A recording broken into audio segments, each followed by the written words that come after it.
Haïti a besoin de régime présidentiel pour que nos hommes et femmes politiques puissent enfin devenir des personnes dignes, intègres et responsables. Nous avons besoin de régime présidentiel pour éradiquer les gangs, l'insécurité, la violation des droits humains. Nous avons besoin de régime présidentiel pour l'augmentation de la production nationale, pour la valorisation de la monnaie nationale et pour qu'enfin nous puissions avoir de l'électricité 24 heures sur 24. Avec le régime présidentiel, on va enfin solutionner tous les problèmes d'Haïti. Et si après avoir fini de changer le régime, la situation d'Haïti reste inchangée, il faut à nouveau changer le régime, le changer encore et encore. Mais maintenant, c'est le régime présidentiel. Le régime adopté par les États-Unis d'Amérique, un pays qui a fait la hiérarchisation, la catégorisation même de ses électeurs. Grands, petits. Avec le régime présidentiel, Haïti, elle aussi, va devenir l'une des plus grandes puissances économiques mondiales. Mais revenons enfin sur terre. Il est nécessaire que je précise pour vous des détails importants. Plusieurs pays comme Gambie, Mozambique, Libéria, Burundi, Soudan du Sud, République centrafricaine font partie des 10 pays les plus pauvres du monde, selon le classement 2019 de produit intérieur brut. Ils ont également un régime présidentiel. Dans cette même liste figurent Mozambique, Burundi. En plus d'être les pays les plus pauvres du monde, ils font partie des pays les plus corrompus du monde, selon Indice de perception de corruption, classement 2019. Et je le répète, ils ont également un régime présidentiel. Honorable président du jury, mesdames, messieurs les jurés, très chères compétitrices, mesdames, messieurs, certains de nos femmes et hommes politiques haïtiens, qui pour certains étaient députés, sénateurs, n'ont rien fait pendant leur mandat. Ils agitent le débat en Haïti pour un changement de régime. Ils optent pour un régime présidentiel, comme quoi le régime actuel est responsable de leur échec. Mais avec le régime présidentiel, ils vont devenir enfin les libérateurs, les sauveurs d'Haïti. Épargnez-nous de ces contes de fées. Mesdames, messieurs les membres du jury, je prends position contre le régime présidentiel en Haïti, car il est caractérisé par l'autoritarisme, la dualité des pouvoirs, de forte instabilité politique et de la légitimité supérieure du président par rapport aux autres pouvoirs. Dans un régime présidentiel, le président détient trop de pouvoir en regardant la constitution et la pratique des pays de l'Amérique latine, par exemple Chili, Argentine et aussi les États-Unis d'Amérique. Dans un régime présidentiel, le président peut nommer, révoquer les secrétaires et a autorité sur eux, ce qui rend le gouvernement inefficace et cause du rythme et pose problème pour le renouvellement des chefs et les membres.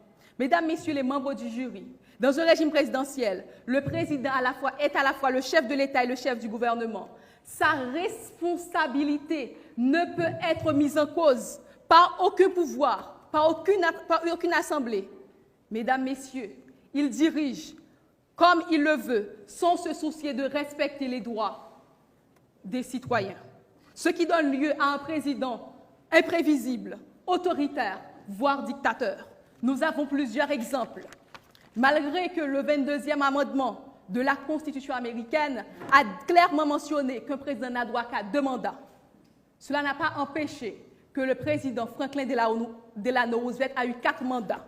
Au Gambie, il y a un régime présidentiel. Le président Yahya Jammeh a passé 22 ans au pouvoir, de 1994 à 2015. Madame Myrlod Maniga, professeure de droit constitutionnel, auteure de plusieurs ouvrages dans le domaine de l'administration publique, nous a mis sous nos gardes et elle a dit « Un régime présidentiel peut donner lieu en Haïti à un président autoritaire. » Et parlant de président autoritaire, vous voyez déjà l'ensemble de violations de droits qui sont au rendez-vous. Droit à la vie, droit à la sécurité, droit à la justice, droit à la liberté d'expression, droit à la liberté de réunion. Un ensemble de droits se trouvant dans la Déclaration universelle des droits de l'homme que le temps qui m'est imparti serait insuffisant pour les énumérer.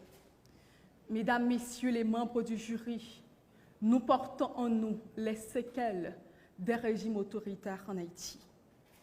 Les persécutions politiques, la cruauté, la méchanceté, nos frères et sœurs exilés, décapités, assassinés, jetés sur des tas d'immondices, détention arbitraire, disparition forcée, torture. Nous en gardons le mémoire. Et nous ne voulons pas revivre ça. Le régime présidentiel a fait du président un homme fort. Haïti n'a pas besoin de ce régime, car dans toute l'histoire d'Haïti, nous avons trouvé chez nos représentants la velléité de prolonger leur mandat et de ne pas abandonner le pouvoir. À qui veut l'entendre? Aujourd'hui, Haïti n'a pas besoin d'hommes forts. Haïti a besoin des institutions fortes pour garantir les droits fondamentaux de chaque Haïtien. Le principe de la stricte séparation des pouvoirs dans un régime présidentiel ne va pas s'adapter à la réalité d'Haïti, car il donne lieu à des blocages en cas de désaccord entre le pouvoir législatif et exécutif, car ce régime donne très peu de marge de manœuvre pour la résolution des conflits, ce qui a été constaté dans différents pays de l'Amérique latine et en Afrique. Selon Jacques Lambert, un historien français, il a dit, et je cite, « L'expérience de la transposition du régime présidentiel hors des États-Unis n'est pas encourageante, car avec le régime présidentiel, l'Amérique latine demeure la terre par excellence de coups d'État, de blocage et de dictature. Alors, Haïti n'a aucune raison d'envisager un régime présidentiel. La partie adverse vous a parlé d'équilibre entre les pouvoirs, de stricte séparation des pouvoirs, mais c'est faux. Il n'y a aucun équilibre dans le régime présidentiel.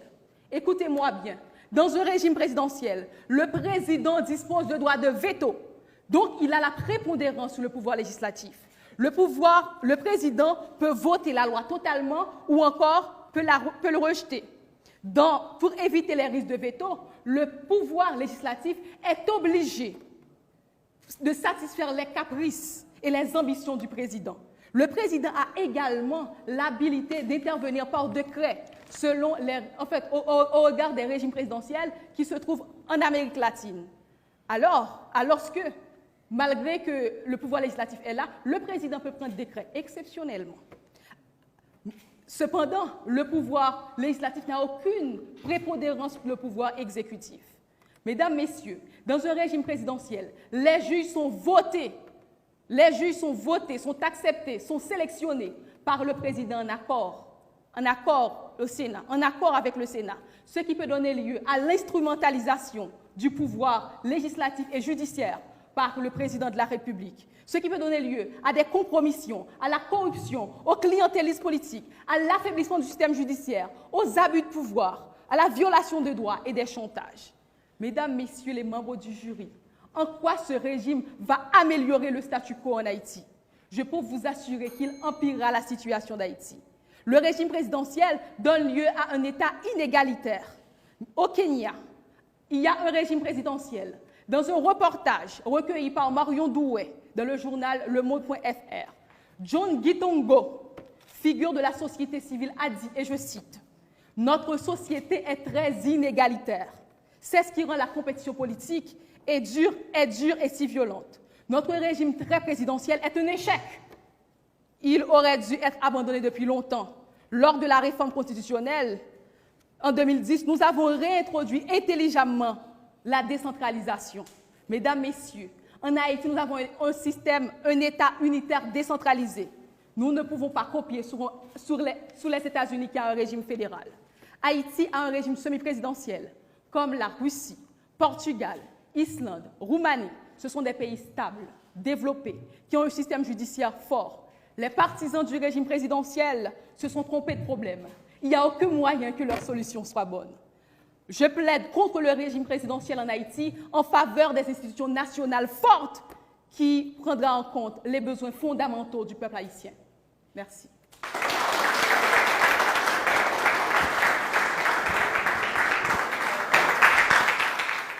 Honorable Président, Mesdames et Messieurs les membres du jury, ma contradictrice confond le régime présidentiel et le présidentialisme.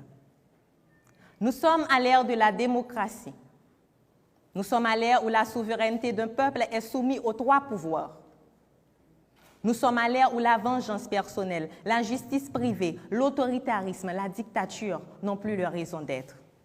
Quand j'entends ma contradictrice plaider contre le régime présidentiel qui veille au respect de la démocratie, qui prône la prééminence du droit, je vois une personne qui est contre le 7 février 1986, date à laquelle notre pays a enterré la dictature, date à laquelle notre démocratie fut arrachée des mains du pouvoir duvalieriste, de ses partisans zélés et des tontons macoutes. Avant 1986, l'on n'aurait pas pu s'arroger le droit à la justice, le droit à notre liberté d'expression, le droit d'avoir accès à un procès équitable.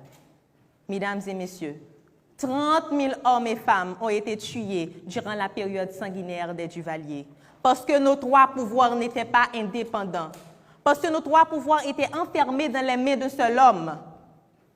Et aujourd'hui, ma contradictrice ose plaider contre un régime qui prône l'indépendance et la séparation des pouvoirs, contre un régime qui est pour le respect des droits fondamentaux, contre un régime qui est contre l'autoritarisme, contre un régime qui n'établit pas de distinction au rang, aux fonctions et au statut quand il s'agit d'appliquer la loi. Pour mieux comprendre le régime présidentiel pour lequel je plaide pour, il nous faut comme Haïtiens, il ne faut pas en rire, comme l'a fait ma contradictrice.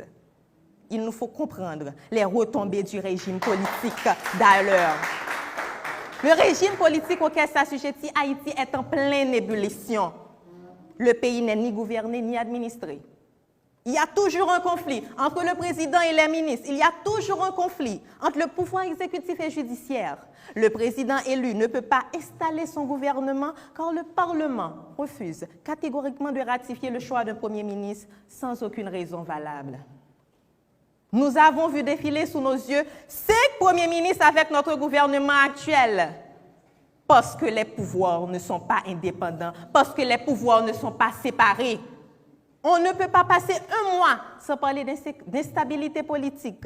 Cette instabilité politique face à un tel régime politique appliqué en Haïti nous a causé 3 mois pays loc, où les droits à l'éducation, à la vie et à la sécurité de plus d'un, garantis aux articles 19 et 32 de la Constitution, ont été systématiquement foulés du pied. Et aujourd'hui, en tant qu'haïtienne natif natale, au nom du peuple haïtien, je ne vais pas en rire de mon régime politique. Je vous l'ai dit, honorable président et membres du jury, on a marre, on veut un changement. Et ce changement est possible par l'instauration d'un régime politique. Certes, l'article 60 de la Constitution haïtienne stipule que chaque pouvoir est indépendant. Mais cette indépendance est que constitutionnelle. Nous avons besoin d'un État souverain. Nous avons besoin d'un État qui répond aux besoins de la population. Nous avons besoin d'un État qui instaure un régime politique viable et vivable. Nous devons, honorable président et membres du jury, respecter les vœux de l'article 60 de la Constitution haïtienne. Nous devons, honorable président et membres du jury, comprendre qu'un État où la séparation des 3 pouvoirs n'est pas appliquée, voire même respectée, c'est faire face à un État totalitaire de despotisme. Être contre le régime présidentiel, c'est violer l'article 6 de la Convention de sauvegarde des droits de l'homme qui dispose « Toute personne a droit que sa justice soit entendue équitablement par un tribunal indépendant et impartial ». Il est grand temps, mesdames et messieurs les membres du jury, en tant que défenseurs des droits de l'homme, il est grand temps de changer de régime politique où l'état de droit, la stabilité, la paix, où le changement social, économique et culturel et le respect de nos droits les plus fondamentaux sont établis. Et le point de départ de ce changement est le régime présidentiel. Merci.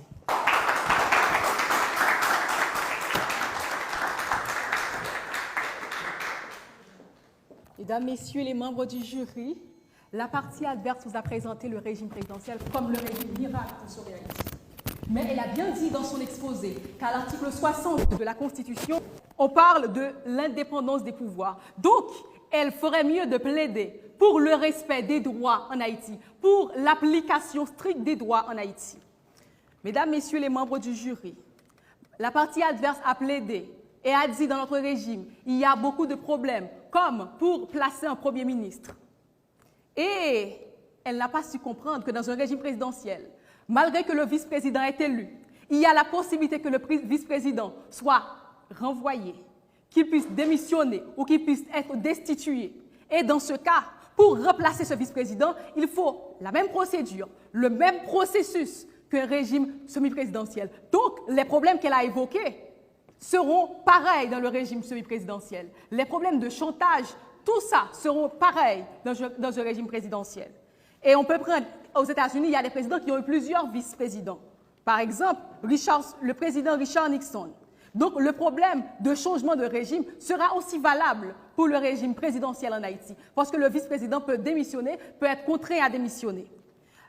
La partie adverse a également évoqué qu'il faut un régime présidentiel pour la stabilité d'Haïti, la stabilité économique, la stabilité politique. Mais j'ai évoqué, au début de mon argumentaire, l'ensemble des pays qui ont un régime présidentiel, qui font partie des pays les plus pauvres du monde et aussi qui font partie des pays les plus corrompus du monde.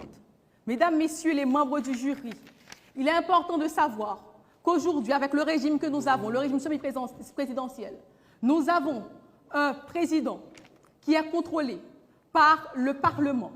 Le Parlement est constitué du Sénat. Le Sénat est constitué de 30 personnes, de 3 représentants de chaque département. Et la Chambre des députés comprend 119 personnes.